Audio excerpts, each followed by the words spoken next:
Hello friends, मैं अभिषेक आपका स्वागत करता हूं अपने YouTube channel Abhishek law junction में।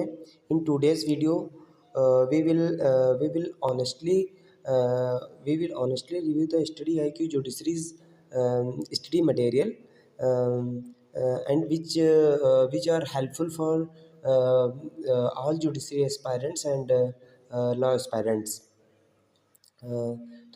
Then friends, first of all, I will discuss about the what is the number of the this uh, this booklet of the study IQ.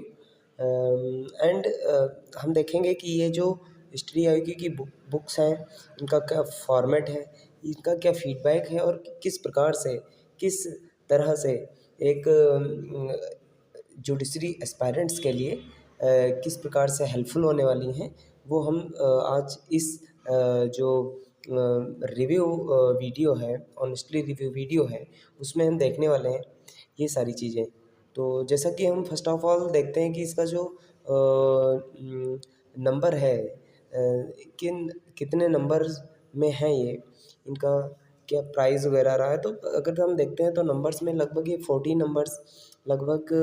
Numbers में जो हैं बुकलेट है। Number of the booklet is 14।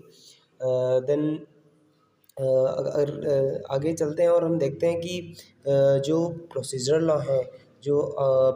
Law है और major law subject की booklets हैं, और यहाँ पे जो है वो लगभग जो जुडिशरी पॉइंट ऑफ व्यू से इम्पॉर्टेंट सब्जेक्ट्स हैं, जो माइनर एक्ट्स हैं, उनकी भी बुकलेट प्रोवाइड कराई गई है स्टडी IQ जुडिशरी की तरफ से।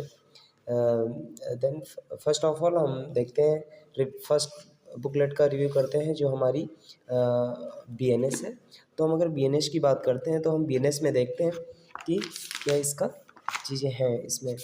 तो फर्स्ट ऑफ ऑल पहले दूसरे पेज पे हमको देखने को मिल जाता है टेबल ऑफ कंटेंट, जो इस तरीके से दिखाया गया है। टेबल ऑफ कंटेंट है, यहाँ पे हम देख पा रहे हैं टेबल ऑफ कंटेंट। हम टेबल ऑफ कंटेंट देख पा रहे हैं। टेबल ऑफ कंटेंट देखने के बाद हम पहला इस चैप्टर से एलिमेंट ऑफ क्राइम, यहाँ पे हमको सबसे पहले देखने को मिलता है लर्निंग ऑब्जेक्टिव्स। फिर इसका जो चैप्टर्स का मटेरियल है, फिर हमको यहाँ पे देखने को मिल रहा है कि ये जो मल्टीपल चॉइस क्वेश्चंस है, MCQ हैं, एंड यहाँ पे सब्जेक्टिव क्वेश्चंस है। तो ये जो है वो एक यूनिक चीज़ है इस चैप्टर, ये जो बुकलेट है यहाँ पे। एंड नेक्स्ट चैप्टर पे देखते हैं तो हम stages of crime chapter number 2। तो वहाँ पे हम देखते हैं कि डायग्राम के थ्रू समझाया गया है। पहले तो लर्निंग ऑब्जेक्टिव्स को बता दिया जाता है, फिर आपको स्टेजेस के बारे में बताया जाता है, वो उसका डायग्राम दिया जाता है, और एक अच्छे फॉर्मेट में चीज़ें बनाई गई हैं। जैसा कि हम यहाँ पे देख पा रहे हैं, उसी प्रकार से यहाँ पे लीडिंग केसेस जो हैं उस चैप्टर के, वहाँ पे लीडिंग केसेस दिए गए हैं, उनके रेशियो, डिसेंडाई और इश्यूज़ को समझाया गया है ब्रीफ में दे दिए गए हैं आपको important leading cases, important judicial precedents and की आउटकम्स भी दिए गए हैं। उसके बाद यहाँ पे MCQ दिए गए हैं, MCQ एंड सब्जेक्टिव क्वेश्चंस जो मेंस पर्सपेक्टिव से काफ़ी इंपॉर्टेंट होने वाले हैं। इसी तरीके से लगभग सारे चैप्टर्स में ये जो है चीज़ें की गई हैं। अगर हम बात करते हैं तो कुछ चैप्टर्स हैं जिनमें सारणी के थ्रू समझाने की बात करी गई है, और काफ़ी एक अच्छे तरीके से अलग तरीके से चैप्टर है BNS में ऑफेंस अगेंस्ट स्टेट। अगर हम देखते हैं तो इसमें जो है एक अलग तरीके से चीज़ें समझाई गई हैं। इस सेक्शन नंबर को बता दिया गया है, उसका ऑफेंस बता दिया गया है, पनिशमेंट बता दिया गया है, और ये भी बताया गया है कि कॉग्निजेबल है, क्या है, ट्राइबल किसके द्वारा है, और बेलेबल है, नॉन बेलेबल है।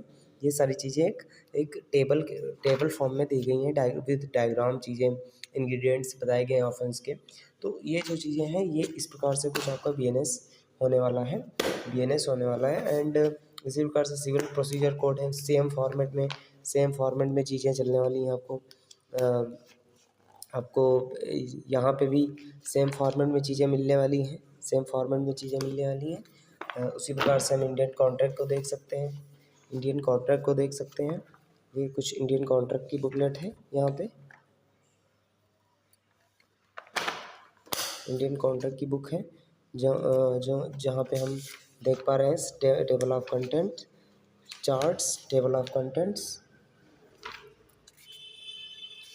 सेम होने वाला है। जैसे इसी तरह एक्सेप्टेंस है, फिर वहाँ से एक्सेप्टेंस पे जो केस लॉ हैं, इंपॉर्टेंट केस लॉ वो बताए गए हैं। फिर वही एमसीक्यू और पीवाईक्यूज, वो जो डिस्क्रिप्टिव क्वेश्चंस हैं, previous year questions paper questions जो दिए इम्पॉर्टेंट हैं इस चैप्टर के रिगार्डिंग। इसी प्रकार से हम नेक्स्ट बुक पे चलते हैं। नेक्स्ट पे हम देखते हैं कि भारतीय साक्षरता नियम कुछ ऐसा रहने वाला है, भारतीय नागरिक सुरक्षा संहिता। तो ये हम देखते हैं। फिर अगली बार चलते हैं ये नेक्स्ट में हिंदू लॉ को देखते हैं। हिंदू लॉ कुछ रहने वाला है सेम आपका, हिंदू लॉ भी रहने वाला है। उसी प्रकार से टेबल ऑफ कंटेंट है। ये देखिए सोर्सेज ऑफ हिंदू लॉ जो है वो एक चार्ट फॉर्म में समझाए गए हैं, चार्ट फॉर्म में अलग तरीके से समझाने की कोशिश की गई है। यहाँ पे कंपैरिजन बताया गया है यहाँ पे।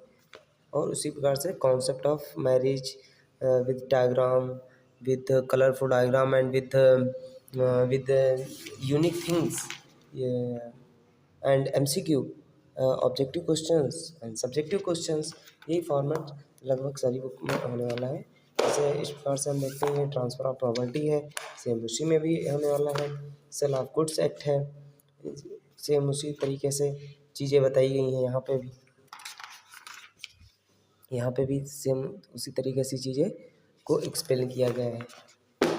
इसी प्रकार से लिमिटेशन है, आपका इंडियन पार्टनरशिप एक्ट है, आपका रजिस्ट्रेशन एक्ट है, आपका इंटरप्रिटेशन ऑफ स्टैट्यूट है, स्पेसिफिक एक्ट है। तो कुछ इस तरीके से आपका ये जो है स्टडी आईक्यू का स्टडी मटेरियल, जो स्टडी आईक्यू जुडिशरी का स्टडी मटेरियल है, कुछ इस तरीके से है, जो कि कोचिंग के द्वारा प्रोवाइड किया गया है विद बैच।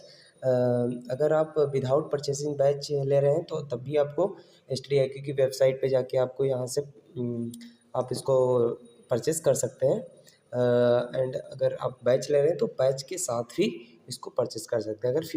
अगर हमारे फीडबैक की बात करें तो फीडबैक ओवरऑल इज़ गुड,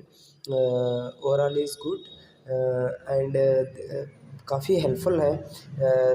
कम समय में आपको पढ़ने के लिए, जब आप टेक्स्ट बुक को प्रेफर नहीं कर सकते, आपके पास टाइम कम है, आपको लॉ सब्जेक्ट कंप्लीट करना है, उसके लिए उसके पर्सपेक्टिव से काफ़ी इम्पॉर्टेंट होने हैं ये नोट्स। क्योंकि आप टेक्स्ट बुक कम टाइम में नहीं पढ़ सकते, तो feedback is good, my feedback is good. And अगर आपको ये वीडियो पसंद आया हो, हेल्पफुल हो, तो आप प्लीज़ अभिषेक लॉ जंक्शन को सब्सक्राइब करिए, शेयर करिए एंड लाइक कर दीजिएगा। धन्यवाद।